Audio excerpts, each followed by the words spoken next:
Hi, my name is Mary Vukicevic and this video is about laser for the treatment of glaucoma. Here's a list of the different types of laser a patient with glaucoma might be treated with, and they include laser peripheral iridotomy, peripheral iridoplasty, laser trabeculoplasty, and there are 3 subtypes which I'll go through in a moment, and laser cyclophotocoagulation.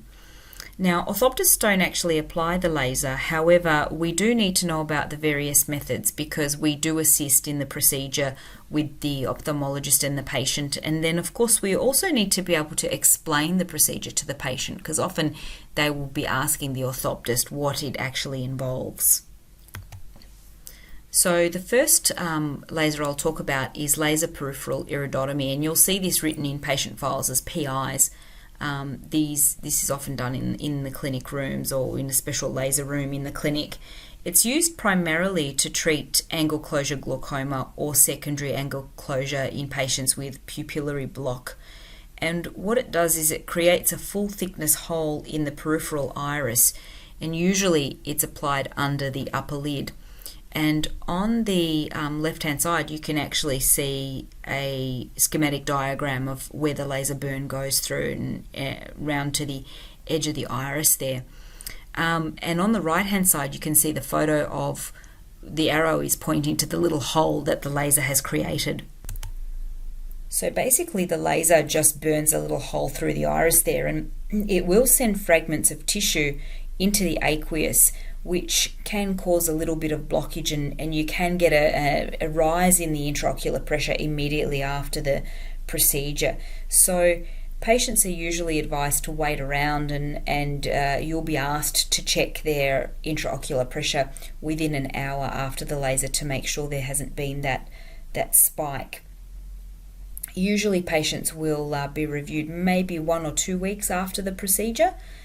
It can have some complications, and so patients can have a little bit of bleeding there, or as I said, the IOP can go up. They can develop iritis, sometimes corneal burns, or if the laser just hits the lens accidentally, they can develop a bit of a cataract just in that zone.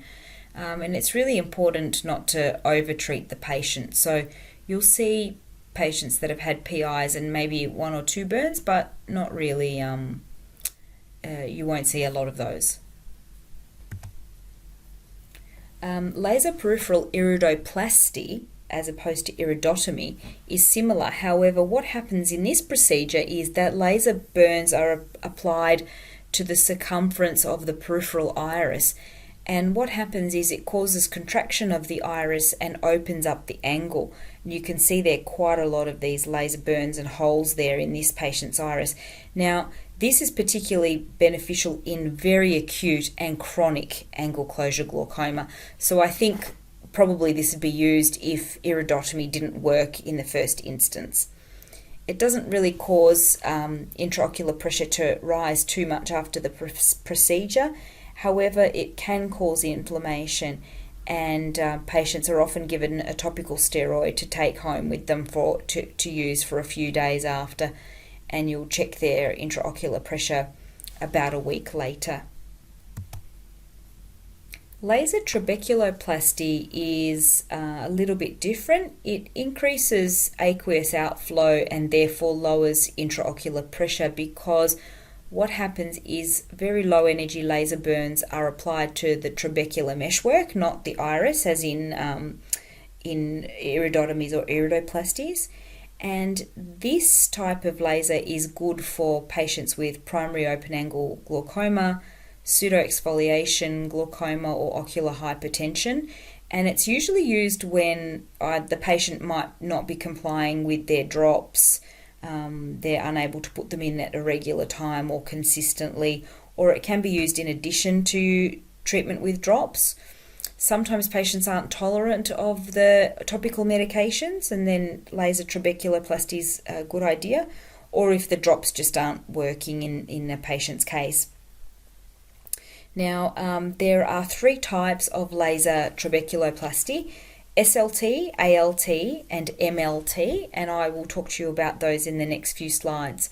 As with peripheral iridotomy, laser trabeculoplasty you can see done in the clinic rooms as well at the laser machine. It doesn't require a special in-hospital treatment or anything like that. So here's a summary of the different types of laser trabeculoplasty that a patient can have. And the first one is ALT, or argon laser trabeculoplasty. And this has been used for a long time, more than 30 years. One of the side effects that can happen though is the patient can get a spike in their intraocular pressure after the procedure, and it can also cause a bit of coagulative damage. So usually what will happen is patients will be given a weak steroid to take home for about 4 or 5 days after the procedure, and the maximum effect at lowering the intraocular pressure will occur at about 6 weeks. The next one on the list is SLT, or selective laser trabeculoplasty, and this is a bit of a newer procedure than the argon laser one, and it also applies less laser energy than the ALT. It can also cause a spike after the procedure, but not as much inflammation occurs, so less side effects, I guess. And the patient's intraocular pressure is checked about a week after the procedure. And like ALT, the maximum effect will occur at about 6 weeks later, so the patient will have regular reviews. And MLT, micropulse laser trabeculoplasty, is a very new procedure and doesn't cause tissue damage like ALT and SLT. I actually don't know much about this one, but keep it in mind because it's something that you will probably see as you start to head out on your clinical placements, and then eventually as a junior orthoptist as well.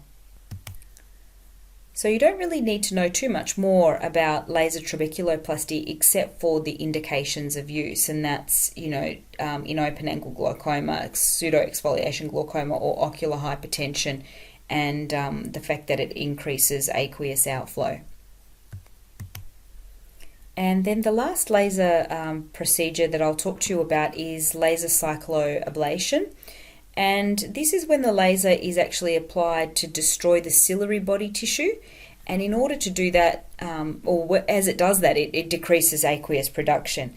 So it's often used in uncontrolled end-stage glaucoma, where the patient is left with very little vision, and it's just controlling the pain to help decrease the aqueous production, because as aqueous builds up in the anterior chamber and doesn't drain away, it can get very, very painful for the patient. We're seeing it used a bit more often now in patients with still good vision, and it seems to be helpful in some cases. So one of the problems is that often you require more than one treatment to achieve good control of the intraocular pressure, and sometimes patients can get spikes in their intraocular pressure after the procedure where it goes up very high. It does cause quite a lot of inflammation to the area and also pain after the procedure itself, whereas trabeculoplasties and iridotomies and so on don't cause as much pain, or really any. And the patient will be sent home with a strong steroid for several days after this procedure, and also Panadol just to help control the pain. So just remember that this one is mostly used for end-stage glaucoma. So in summary, which laser do you use when? Well, if a patient has angle closure glaucoma, it's either an iridotomy or an iridoplasty that's performed. If they have open-angle glaucoma, pseudo-exfoliation glaucoma, or ocular hypertension, the appropriate laser is the trabeculoplasty. And for patients with poor control of glaucoma or end-stage and painful glaucoma, it's laser cycloablation. So one final thing to remember about lasers is they're often used after trialing topical medications first, and if they don't work, they're added as a potential treatment option.